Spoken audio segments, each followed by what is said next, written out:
Totally Useless Information with Nick and Roy is brought to you in part by Tom's Place, the finest in men's fashion, located in Toronto at 190 Baldwin Street, in the heart of Kensington Market. Or visit toms-place.com.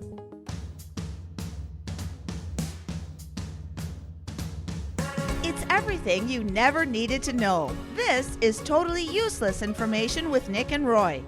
Listen, laugh, and learn. Nick, you know about patents, right? Because we went to the U.S. Patent Office years ago. Yep.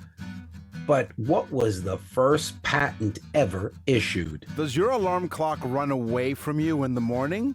Like your wife? Hi, I'm Nick. I'm Roy. And this week we scoured the internet to find out this.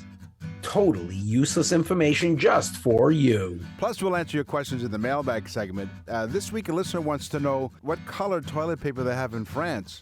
And in the news, a man from Florida stole a ferret and he put it where? Totally useless information.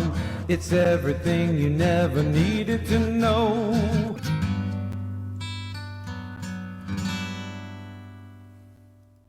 Innovations, ideas. The Totally Useless Information Podcast presents Inventions. It's been a while since we've done Inventions, and welcome back to the show. Almost 90 countries around the world. Thank you very much for joining us. We're coast to coast to coast in Canada on the iHeartRadio Talk Network. People are just freaking out over our show. You just can't believe how many emails we got. Of course they're freaking out, Nick. People are hiding ferrets. Let's do some inventions. I'm going to give you my teaser before it runs away. There's an alarm clock that runs away from you because, you know, some people have a tough time waking up. And so they use a snooze button. And there have been studies about, you know, if you hit snooze on your alarm, is it really worth it? Does the extra 5 or 10 minutes really work? Anyway, but we're going to talk about this particular alarm clock that they literally flee from you. It's called Clocky. Clocky. It rolls Clocky. Yeah. The old Okay. Clocky.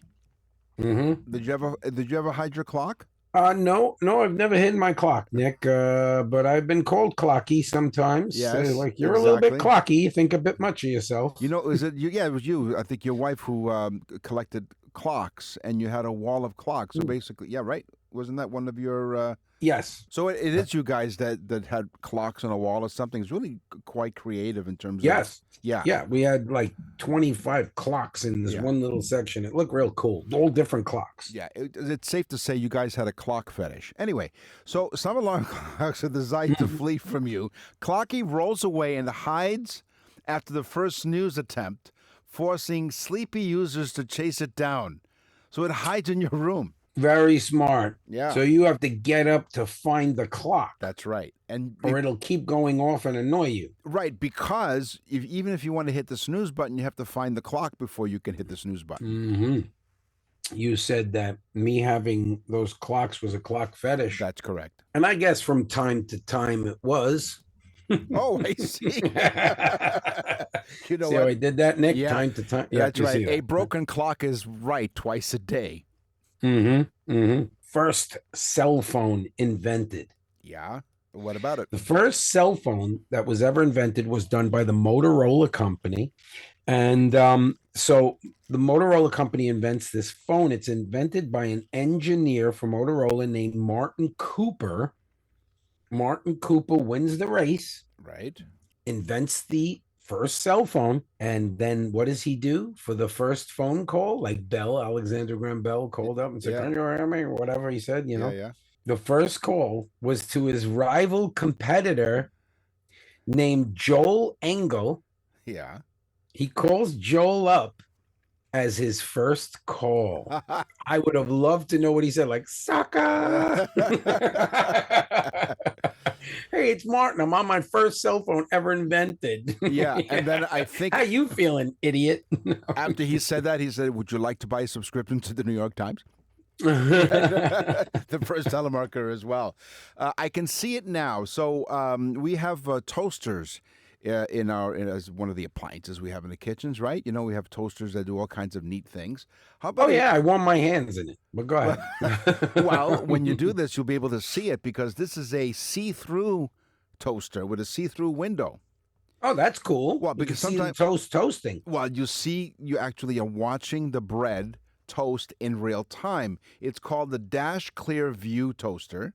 Includes 7 browning levels, a clear view window allowing perfect toast every time.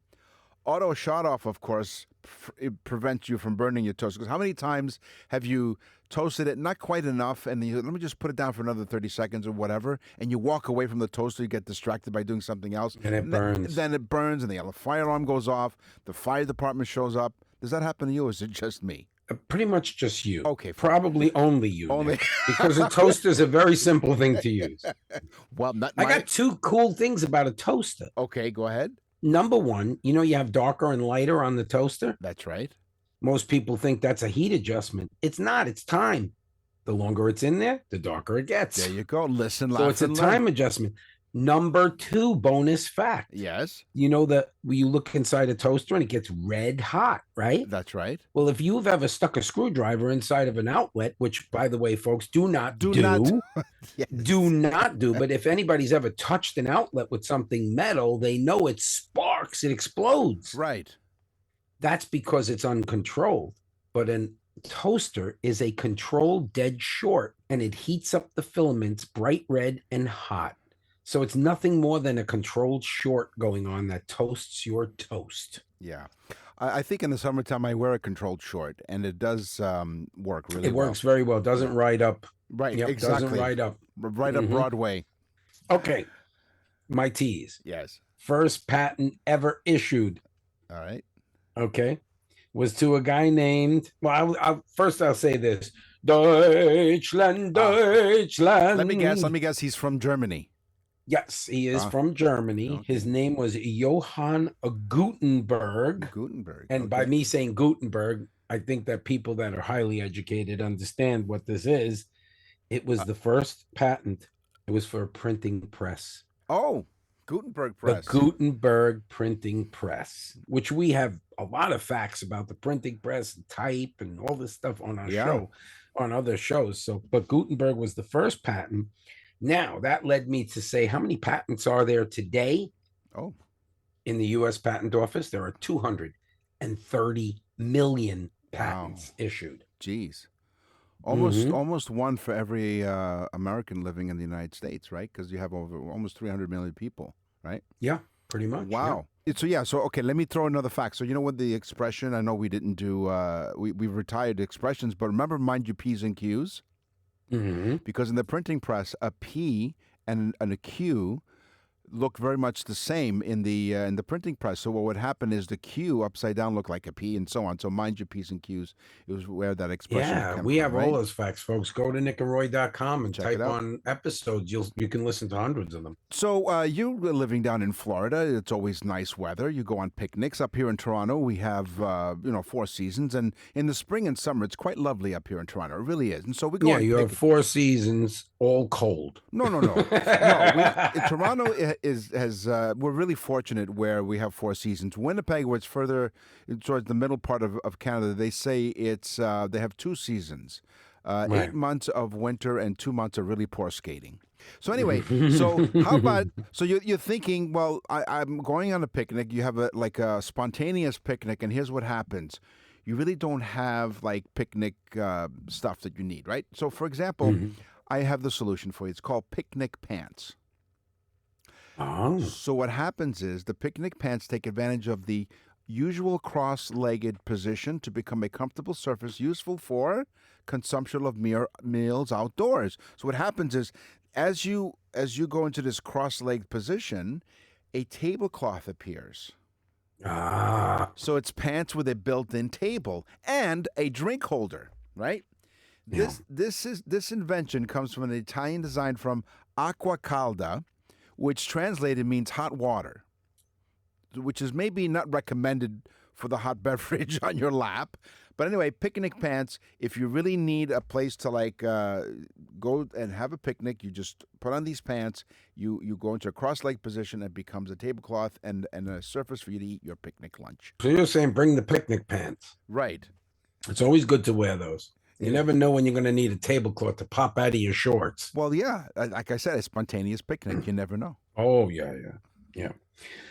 Okay, so some scientists and scholars got together and rated what they consider the greatest inventions or the best inventions of all time. That's neat. And I would assume the wheel, but they can't really date back or know who invented the wheel because there was really no patent. So this is more or less about the greatest inventions that were patented of Right. all times. Right. And of course, the matchstick would end up on there and things like that. But this is one that caught my attention as one of the top ones. It would change the world. It was invented by a guy named James Ritty. Mm-hmm. That doesn't help. No. In 1879, Nick was there, so that might help. Yeah, I wrote it down. Yeah. It would revolutionize business transactions and to be more efficient and more accurate. And what Mr. Ritty, James Ritty, invented and patented was the cash register. Ka-ching. Mm-hmm. The cash register would change the way business was done. It made accounting different and so on. By the way, the number one of all times, penicillin. Ah, there you go. Mm-hmm. Which was invented because there was some spores or something that was invented by I believe it accident was or a something? bad orange Yeah. that he left on a petri dish and it became molded. And it was Yeah. Fleming, right? Yes, that's right. Yeah, There you Fleming. go. See, all kinds of totally useless information in our brains, which we share with you, the audience. So that's why we tell you listen, laugh, and learn. If you have someone in your life that you'd like to send a very special birthday gift, this is for you. What is it? It's the Nick and Roy's birthday salute to your loved one. You can hear a sample right on the website.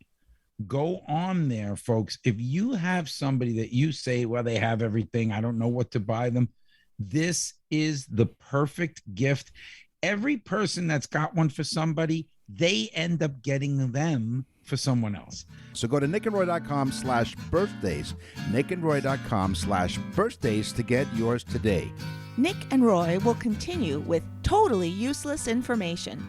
Nick and Roy for Tom's Place. June is birthday month at Tom's Place, and they'll celebrate all month long. Tom's 69th birthday is on June 7th. Annette's big day, June 9th. And Tom Jr.'s is on the 13th. Throw in Father's Day and Canada Day, and you'll have a month-long party. They know how to celebrate down at Tom's with birthday deals. Make a birthday wish and new spring arrivals included with select designer suits at only $369 each. Or three for $969. Select dress shirts from only $69. Upstairs, you'll find stylish sport jackets for $109 off. That's $109 off the price. Don't just watch from the sidelines. Find out many more deals all month long. Join the excitement. Win an incredible $569. See what he did there? $69 to celebrate his 69th birthday. A $569 shopping spree. Just tag Happy Birthday Tom on their social media at Tom's Place TO, and you could be a lucky winner. So head over to Kensington Market and treat yourself to a special birthday offer.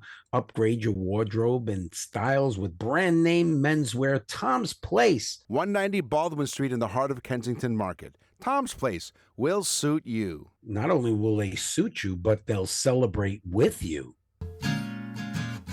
Totally useless information with Nick and Roy continues.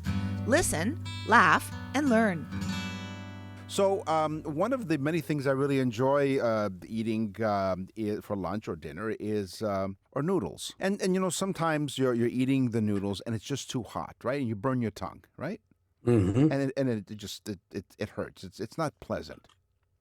That's why I pay a noodle tester. Well, not quite, but check this invention out. It's the noodle fan. It's a USB-powered fan, latches onto the base of chopsticks, and they cool your noodles. Sounds really rude. Yeah, I got one of those for my shorts. It cools my noodle. That's right. You know what? It does say that it does attach to the base of your chopstick. Anyway, so the fan comes with sound effects of bubble wrap. right?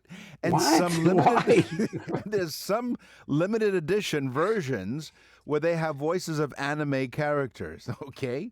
Okay, but But I'm the sorry. name, now, in case you're wondering, you want to go out for the perfect gift for that special loved one. Not quite like the birthday message from Nick and Roy, but if you have something that you want to give to your loved one who likes to eat noodles and it's too hot for them, the noodle cooler is made by Yo Sushi. Whoa. No, Yo Sushi. Oh, Yeah, yo sushi. Yeah, Yo. Yeah. Sushi. The old noodle cooler. Right. Yep. Yeah. Yeah. Okay. Inventions, Nick. Yes. When you think about it in a very profound way, inventions are what separate us from other animals. That's correct. That's why we're humans. Yes.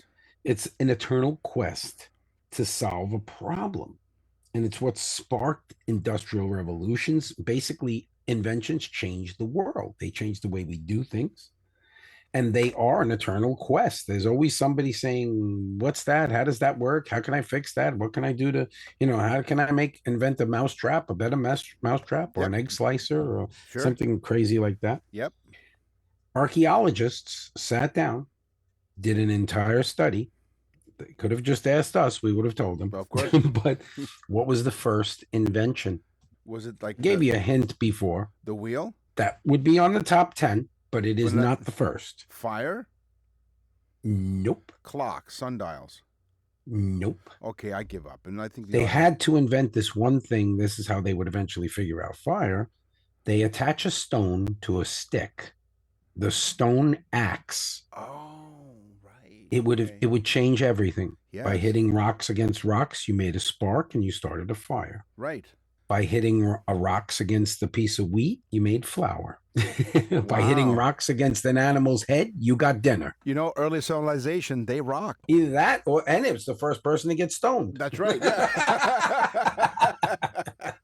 Listen, laugh, and learn here on Totally Useless Information with Nick and Roy. Hey, if you go, here's a really cool invention. It's called the internet. It's called nickandroy.com. It's the best thing that ever happened to your birthday shopping woes. People are like, what am I going to get my special someone, whether it's your spouse or a daughter, son, or a loved one? And you're like, what do I get them? Well, you go to the Nick and Roy store at nickandroy.com, Nick and Roy store, and click on birthday messages, and it is going to be an amazing gift. Yes, and it really is an amazing gift. And people go, oh, well, that person has everything. I don't know what to get them. I don't know what they need or whatever.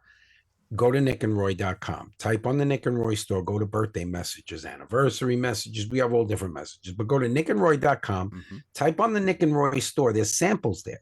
You'll get to hear. We do a show for that person for the day that they were born, like their birthday.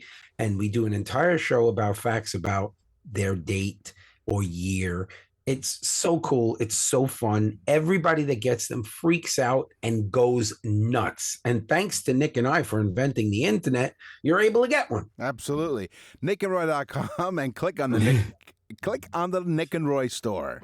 Happened today is history. What happens tomorrow is history. Yeah. Well done, by the way, in that jingle. Most of the intros and jingles are created, sung, and performed by Roy. So well done on that one. Thank you. Thank you. Yeah, that was an homage to Bob Dylan. An homage fromage. An homage to a man who you can't understand a word he says. Right. Okay. Last week, I did a similar thing, but I need to do this fact because it's interesting. Okay. TV's first megastar. Right. Okay. So now we know we have TV stars all the time. I mean, look, it's made the Kardashians who they are. TV's first superstar was a woman named Gertrude Berg. Okay. Gertrude Berg.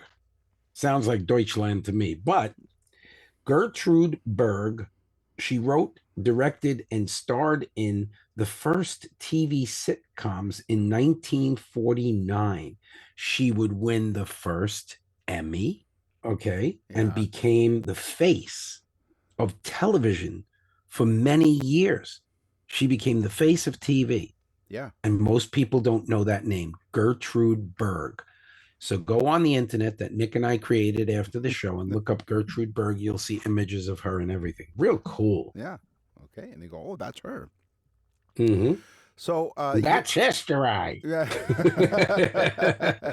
Years and years ago, I mean, we just talked about inventions, but years and years ago, and this is part of history, people used bread as an eraser. Before rubber erasers, people dabbed mistakes away with a piece of bread. This was especially common in the 18th and 19th centuries. Bread was readily available and inexpensive, making it the practical choice for erasing pencil marks. When a piece of bread was moistened and rolled into a ball, it could be rubbed against the paper to lift the graphite particles from the pencil, effectively erasing the marks, just by using a piece of bread. So you moisten a piece of bread. Yep. Roll it into a ball and then rub it against the paper to erase it. The pencil marks. Wow. Yeah. You know how many people are going to do that right now? Yeah, go ahead. Take a I wonder. Wonder You know what? bread. The rubber eraser has been the best thing invented ever since sliced bread. There you go. Thank you. Somebody needs to call Wonder up and tell them they owe us a check. That's right. Yeah, and they tell you to keep wondering if they'll In the send it. 17th and 18th century, Yeah. the years Nick was born, Yes. there was a popular sport. Now, this will give you an idea how things get lost to history and become a part of history. It was usually a couples sport, but could be played by singles. Okay. It was extremely, extremely popular. Get ready. Fox tossing. What? You heard me. Living live foxes were grabbed by the legs, spun around, and thrown through the air. The furthest fox that was thrown Mm-hmm. would be the winner. And of course, couples would be involved in this. So they would, I guess the girlfriend, wife, or whatever would throw first. And then, so fox tossing was a big, big sport. No wonder fox coats became a big deal. All those foxes were murdered during the tossing events. Poor And things. Oh, had to do something with the fur, right? yeah. PETA on line 2. PETA on line 2. So It's like fun fox tossing and the boots with the fur. She got the whole club looking at her. yeah, She hit the floor. she did. Next thing you know. Okay. So over the years, contraception has evolved. It has become quite something. Whether you use it condoms or you use many other ways for contraception. Ancient What is this, Nick? You're using condoms? Yes. Well, I didn't, but ancient Egyptians. They used condoms? No, they used something different for the time. They used crocodile dung as birth control. Okay. Mm-hmm. Women inserted dried crocodile dung as a contraceptive. Okay, so you're speaking about, we're talking about the So women. wait, they dried the dung? Women in Cleopatra's time put a mixture of crocodile dung and honey into their nether regions to try and prevent pregnancy. Well, of course it prevented pregnancy. Who the hell would want to even go there? That's right. First off, what happens if they made a mistake and stuck the crocodile in there? Then you really got problems. Yeah. Nick and Roy will continue with totally useless information. We're back with totally useless information with Nick and Roy. Listen, laugh, and learn. Let's talk about history, right? Sure. We said on one of the shows that the term "saved by the bell" was a historical fact. When people did not die, they'd place a bell in the casket. Oh, And right. if the person revived themselves while being buried alive, they could ring the bell. Now, I have to change this Okay. because I've done some research and Okay. this may not be true.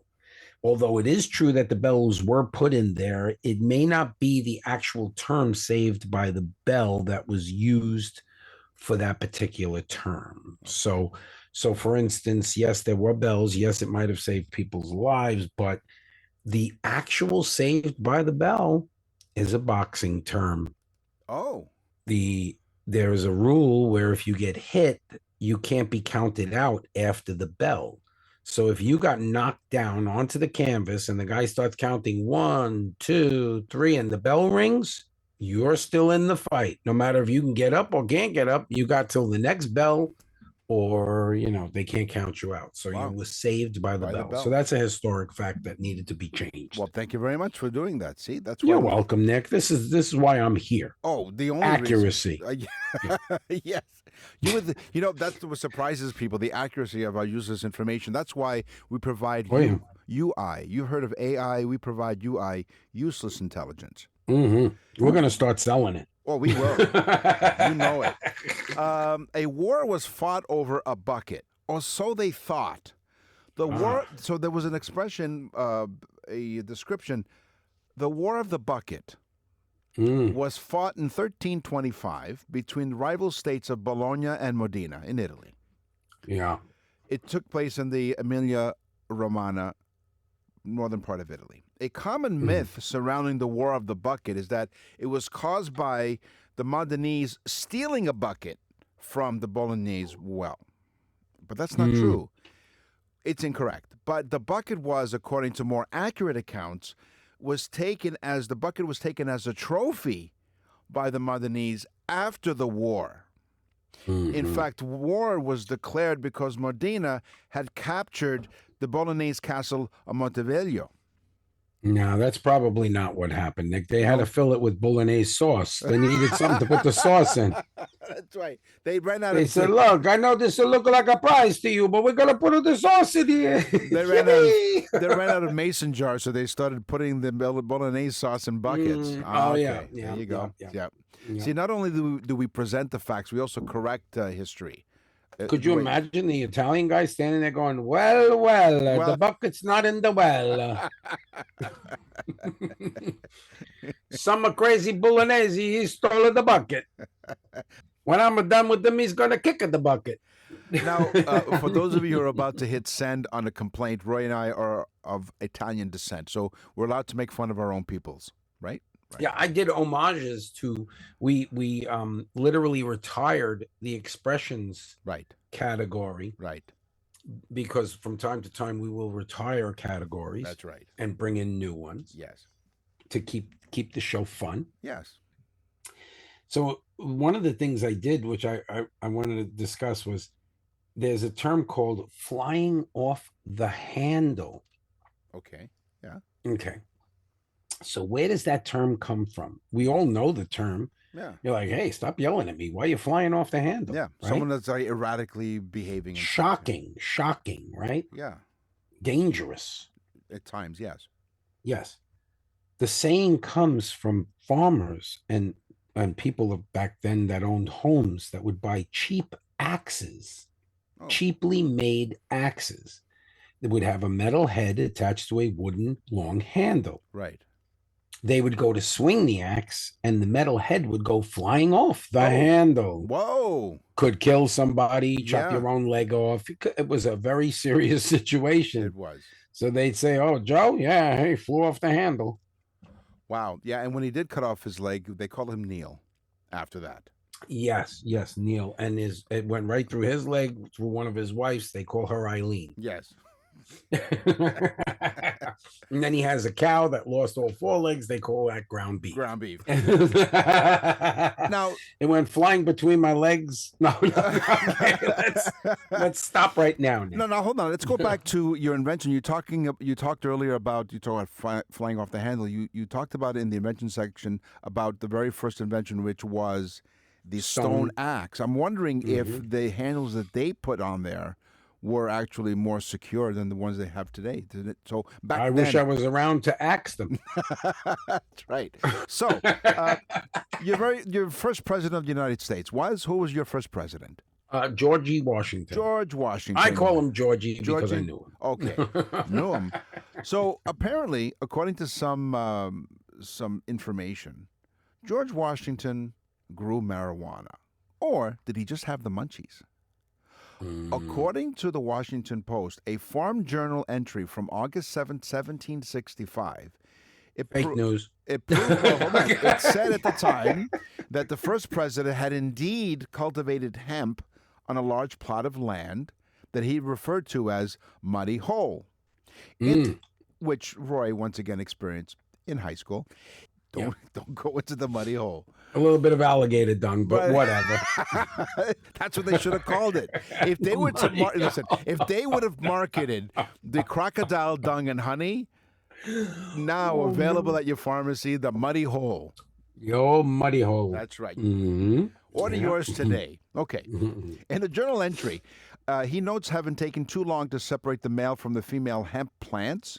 This journal, though, falls far short of extolling marijuana for its medicinal, let alone recreational purposes. So as it turns out, come on now. They knew about tobacco, so they come on. Hemp was a popular cash crop in the Americas, highly valued for its numerous industrial applications. Hemp was commonly grown by farmers for rope and fabric. So, of course, hemp rope. Exactly. So therefore, never mind this stuff. Talk about smoke or rope. But the first president of the United States did not grow marijuana, so enough of that nonsense.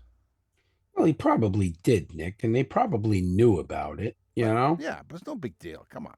You kidding? Mm. So thank you for joining us. Totally useless information with Nick and Roy, and we told you to go onto our website, nickandroy.com. You can also leave us a message. Go to the front page and you leave us a message. You have about a minute and a half to whatever you want to say. We'll put it on the show.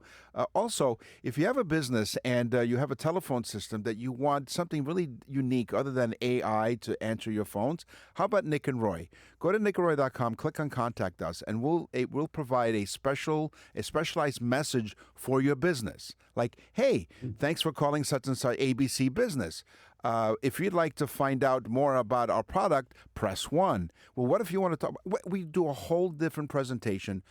How cool would it be for them to hear, hi, I'm Nick, and I'm Roy. That's right. And you just called ABC Company. And so we'll provide not only information about the company, your company, also we'll have a fun way for your patrons to go through the press 1, press 2, because usually they're and just think, folks, you'll be happy that you were on hold because you'll be like, you'll tell the person after they answer, put me back on hold. I want to find out what that was about. Exactly. So go to nickandroy.com and click on Contact Us. In the meantime, This is totally useless vehicle information with Nick, Meet, and Roy. I bet you that she loves saying meet, Meet, and vroom, vroom. vroom. So we drive in a car and you look at your dashboard and you see an odometer, right? Go, okay. Yes. And now they're electronically today, but they used to be mechanical at the time, years ago. Volvo was the first car company to use 6-digit odometers. They wanted to show how reliable their cars were. They began using them in the late 1960s. This likely reflected their confidence in the longevity of their vehicles. Other automakers like Mercedes-Benz, BMW, and Porsche followed suit by the late 1970s, and then the Japanese brands like Nissan began phasing them in during the early 1980s, the 6-digit odometer. Yeah, like that's really necessary. Most people lease cars now. They don't even keep them for more than 25,000 miles. But they used to keep cars a long time way back when. Yeah, they don't hold up the way they used to. No. We used to change our oil every 100,000 miles. Just about. Nick and Roy will continue with totally useless information. To access the full library of episodes, visit nickandroy.com. That's nickandroy.com. You're listening to Totally Useless Information with Nick and Roy. Listen, laugh, and learn. What's in the mailbag? What's in the mail?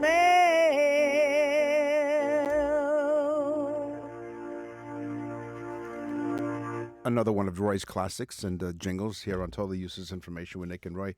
Jimmy from Montreal, Quebec, listens to us on CJAD on the iHeartRadio Talk Network. We love listening to your show every week. Thank you, Jimmy. We have fun when you guys try to make each other laugh. Well, you see, this is what we do. We prepare the show, we decide on topics, but we don't tell each other what the facts are. We present it to each other during the show. So Jimmy says, I have a question for you guys. I heard from one of my friends that in France, the color of their toilet paper is pink. Is this true? Thank you, and I can't wait to meet you. Well, are we going somewhere? You know, Do the French even use toilet paper? well, we're not. Maybe that's the other question. In France, pink is a very common color for toilet paper. Whoa. White is also available, but pink is the more popular choice, but especially in the past. The color preference is rooted to a few factors, including historical preference for a softer, more luxurious toilet paper, and the desire to match bathroom decor, which tells us that, I guess, that most of their bathrooms were pink. Okay, Gordon from Winterthur. I hope I'm getting this right. Winterthur, Switzerland. You okay? He writes on. Yeah. I love your show. I laugh and learn. This is true. He says, why is Roy so fixated on Germany? Good question. He says, thanks for all you guys do. Exclamation point, exclamation point. Auf Wiedersehen. Okay, so Gordon, the reason why I joke around, I sing the German national anthem all the time is my family, I'm half Italian on my father's side and half German on my mom's. Right. And I grew up pretty much on my mom's side. And so I grew up with my grandmother and grandfather who were very, very German. I mean, they spoke German, they listened to German music, we ate German food. Right. We went to German festivals and things like that. And I loved the culture. I still do. I love the Italian culture as well. So sehr gut. Dankeschön, Gordon. So on the show today, we talked about inventions, we talked about history, we talked about cars. It's time for the news. And now, from around the corner and around the world, this is TUI News. Dateline, Jacksonville, Florida. Oh, boy. Staff at a what is the matter? Was it the heat that gets to you guys down there in Florida? What's going on? I'll explain, but go ahead. Staff at the Jacksonville pet store said they're still in disbelief after a man stole a ferret in the middle of the day, slipping the animal down his shorts and walking out of the store before driving away. This incident happened at Petland on Beach Boulevard in Jacksonville, so if you're familiar with that area, where employees said the suspect spent several minutes playing with the ferret, and the ferret's name was Stella. Stella! Before tucking her into his shorts and leaving the store without paying. Now, it was all caught on video, of course, right? It shows the man kneeling and petting the animal, but then he put the ferret in his pants and headed for the exit. The people were pretty shocked. Everyone here is an animal lover, says one of the employees, and says wants to make sure that they want to make sure the animals get to good homes, right? So this was really upsetting. The store manager ran after the man, but was not able to catch him. Other witnesses saw the suspect get into a white work van with multiple ladders on the roof before leaving the parking lot. So maybe he's a roofer or something. Who knows? Like, why would you have ladders on your van? Because he's a serial ferret stealer. You Exactly. never know when you may need a ladder. That's right. So the Jacksonville Sheriff's Office is investigating and released a description of the man. So write this down since you already have a pen. So they put the ferret in his shorts. That's correct. But a ferret isn't going to just stay in your shorts. He had to put the ferret in his shorts, not his short pants. Well, he had to put according- it probably in his... Yeah. And then the ferret looks for a place to hide, and... Yeah, so here's the thing. So the police, the sheriff's office described the man was wearing a blue Under Armour cutoff I was shirt. running down the street with what appeared to be a tail. So funny you should say that. Here's the description, according to the sheriff's office. The man was seen wearing a blue Under Armour cutoff shirt, shorts with a Navy logo. He was described as having a long mustache. Stella, the stolen ferret, had been there at the store for just over a month and had been quickly become a staff favorite. So now the Stella's cage mate, Tallulah, was really missing her. Yeah. So, so there were two. Yeah.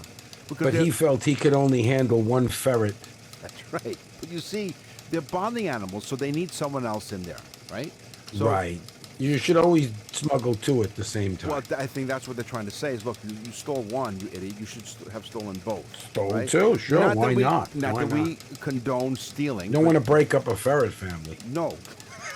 Right. So the staff is absolutely outraged, as you could imagine. So Stella, the stolen ferret, is worth $650, Whoa, that's a pretty expensive ferret. That's right. So the $650 ferret, they hope that the suspect will either return Stella or ensure she's given to someone who can properly Can I care give for you her. some words of wisdom here, Nick? I always welcome your words of wisdom.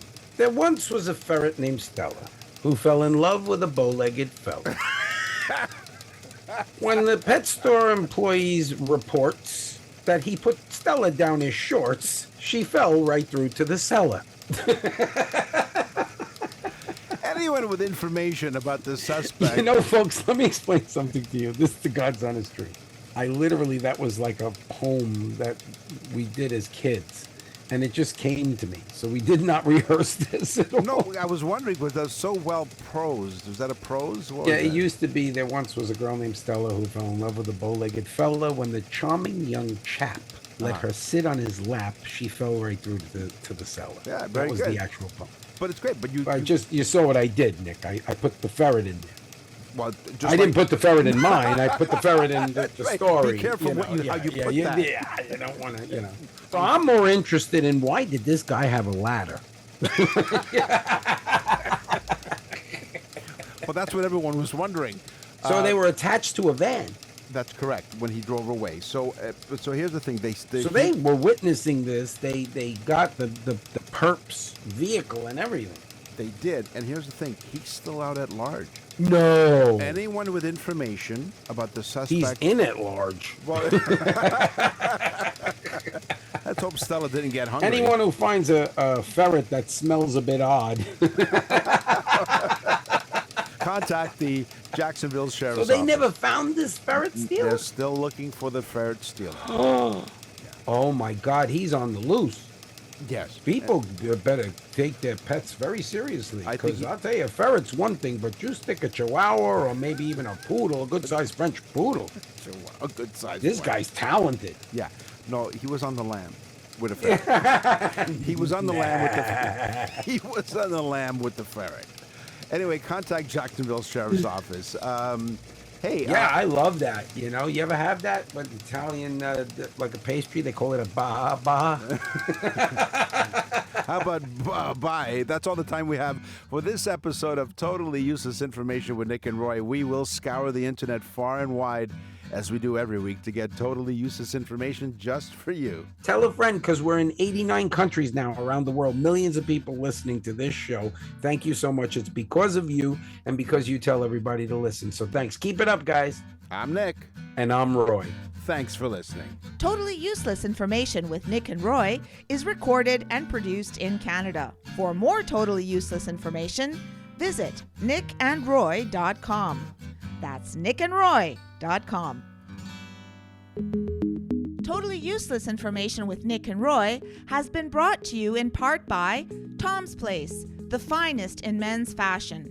Located in Toronto at 190 Baldwin Street in the heart of Kensington Market. Or visit toms-place.com.